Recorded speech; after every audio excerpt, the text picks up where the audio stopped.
नमस्कार, मैं कशिश और स्वागत है आपका राजनीतिक गलियारे में। आज हम बात करने वाले हैं इस राजनीतिक मुद्दे को लेकर कि महाराष्ट्र की जो सियासत है वो आखिरकार क्यों गरमाई हुई है।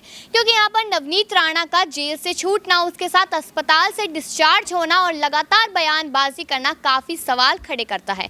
और साथ ही साथ राज ठाकरे का अयोध्या दौरा पे बात करना और अब आदित्य ठाकरे का भी उसी मैदान में उतर जाना, ये भी सवाल खड़े करता हुआ नजर आता है। इन्हीं सब चीज़ों को लेकर बहुत सारी यहाँ पर चर्चाएं करेंगे, जानेंगे कि आखिरकार महाराष्ट्र की जो सियासत है, जो मुख्यमंत्री उद्धव ठाकरे हैं वो क्या चाहते हैं, किस तरीके के बड़े फैसले लेते हैं, उन्हीं सब चीज़ों को लेकर आज हम यहाँ पर चर्चा करेंगे। चर्चा करने के लिए हमारे साथ हमारी सहयोगी साक्षी यहाँ पर मौजूद है।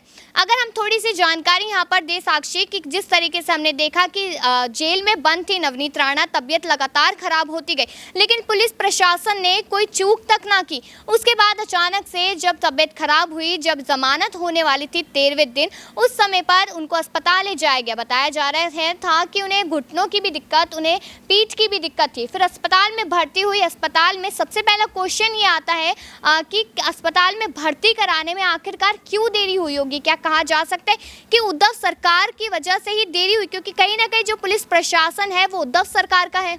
देखिए, पुलिस प्रशासन जो है वो उद्धव सरकार का है, उसी सरकार की वो पुलिस है, ये बात बिल्कुल ठीक है। लेकिन नवनीत राणा की अस्पताल में भर्ती की बात करूं तो नवनीत राणा ने पहले ही इस तरह का पत्र लिखा था कि अगर मुझे यहाँ कुछ भी दिक्कत होती है तो जिम्मेदार यहाँ के प्रशासन ही होगी। और नवनीत राणा को दिक्कत पहले से ही हो रही थी, स्टार्टिंग से वो परेशान हो रही थी अपनी तबीयत को लेके। उन्होंने कोर्ट में भी ये बात कही, पत्र लिखकर कि मुझे दिक्कत है, मुझे यहाँ से निकलना है, मुझे इमरजेंसी की ज़रूरत है। नहीं माना गया, और जब उनको इतनी इमरजेंसी की ज़रूरत पड़ गई कि अस्पताल पहुँचाना पड़ा, तब वो अस्पताल लेकर गई। तो अगर देरी हुई है वो प्रशासन की वजह से हुई, क्योंकि वो बार बार टाल रही थी उनकी उन दिक्कतों को लेकर, जब वो अपनी दिक्कतें बता रही थी और उनको नहीं ले जाया गया। और अब जब ले जाया गया तो आपने देखा ही किस तरह से उनके और टेस्ट हुए हैं और अब जाकर वो वहाँ से डिस्चार्ज हुई है। क्वेश्चन ये आ जाता है साक्षी कि अस्पताल ले जाया तो गया, लेकिन अस्पताल की जो तस्वीरें सामने आई यहाँ पर, जो हमने वीडियोस देखी कि वो अपने पति रवि राणा के गले लगकर रोती बिलखती हुई नजर आ रही थी। तो आखिरकार वो वीडियो बनाने वाले उनके कोई पर्सनल सेक्रेटरी थे? क्योंकि इस तरह की वीडियो अस्पताल जैसी जगह से आना बहुत बड़ी बात है। बिल्कुल, ये सवाल उठा, और ये सवाल उठने वाली बात भी है, क्योंकि कुछ वीडियोस ऐसी होती है कि वो बाई चांस ऐसे शूट की जाती है या फिर ऐसा कोई वीडियो मिल गया।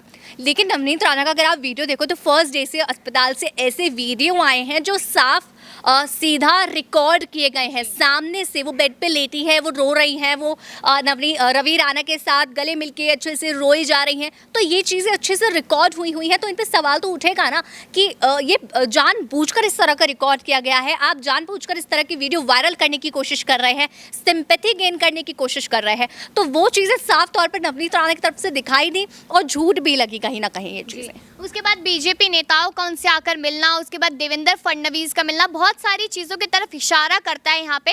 तो अब चीज़ें यहाँ पर ये आ जाती है कि अस्पताल से आज उन्हें डिस्चार्ज मिल गया। उसके बाद जब वो बाहर आई तो उसके बाद बहुत ही ज़्यादा तेज चलती नज़र आ रही थी वो, और उनके हाथ में हनुमान चालीसा थी, साथ ही उन्होंने शंख ले रखा था अपने हाथ में, और वो एक महिला हमने देखी वीडियो में जिनके चरण छूती नज़र आ रही थी।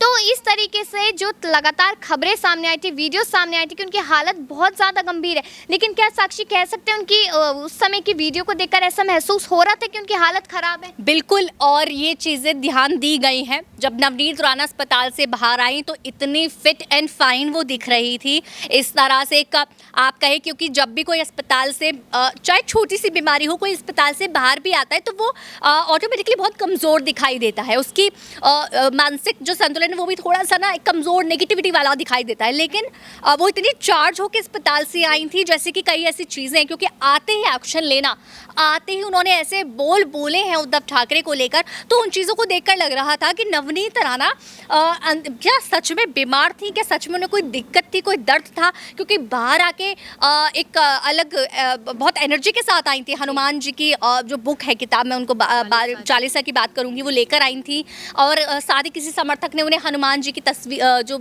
मूर्ति है, वो तक गिफ्ट की थी। उसके बाद जब उन्होंने बोले उद्धव ठाकरे को लेकर, लेकिन उस बीच अगर हम ध्यान दें नवनीत राणा पर, तो वो चीज़ अलग लगी। अब आपने बात की यहाँ पर उद्धव ठाकरे को लेकर कि उद्धव ठाकरे को लेकर उन्होंने काफ़ी चीज़ें की, तो देखिए यहाँ पर पूरी तरीके से चुनौती देती नजर आई है नवनीत राणा, और धमकियाँ कह लीजिए उस चीज़ को अगर कहे तो। उन्होंने कहा कि अगर उनमें दम है, जो उनके शब्द है वही हम आपको बता रहे कि उनमें दम है, तो वो उसी जगह से चुनाव लड़े जहाँ से मैं लड़ूंगी, इस तरीके की बात कही है। आगे उन्होंने कहा कि वो जो उन्हें सत्ता मिली है वो वारिस सत्ता है, कभी उन्होंने खुद से स्टैंड करके नहीं ली। तो साक्षी बात यहाँ पर यह आ जाती है कि अमरावती में जब पहली बार सांसद के रूप में भारी बहुमत से जीती थी, तो नफरत का दौर तब से ही शुरू हो गया था उद्धव के खिलाफ।